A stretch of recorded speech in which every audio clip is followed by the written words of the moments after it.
يا أيها الذين آمنوا إن تتقوا الله يجعل لكم فرقانا ويكفر عنكم سيئاتكم ويغفر لكم والله ذو الفضل العظيم।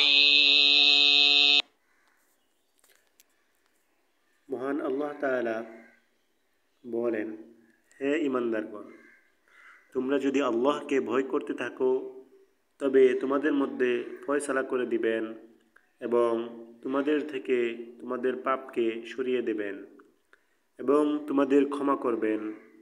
বস্তুত আল্লাহর অনুগ্রহ অত্যন্ত মহান।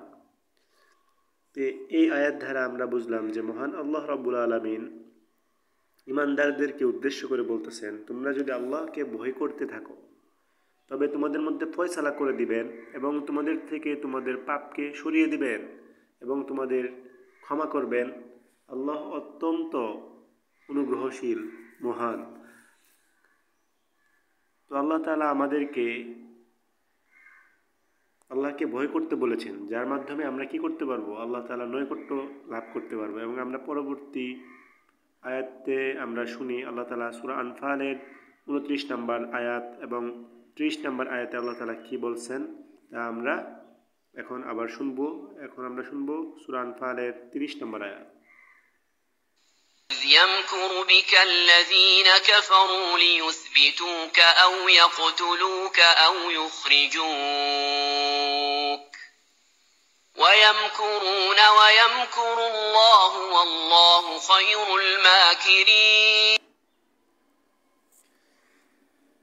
এটা হচ্ছে সূরা আনফালের 30 নম্বর আয়াত।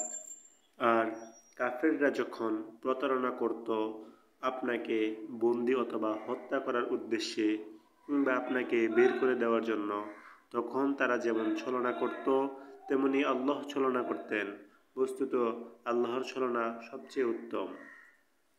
তো এর দ্বারা আমরা বুঝি কি, যে আমরা কখনো যদি কোনো ঈমানদার ব্যক্তির সাথে যদি আমরা ছলনা করি, কাফের কিংবা মুসলিম যারাই হই না কেন, তাহলে আল্লাহ তাআলা কি করেন? আমাদেরকেও ছলনা করেন। আর আল্লাহ তাআলার ছলনা অত্যন্ত উত্তম। তাহলে আমরা কখনোই কারোর সাথে ছলনা করব না। এটা অত্যন্ত খারাপ এবং নিকৃষ্ট।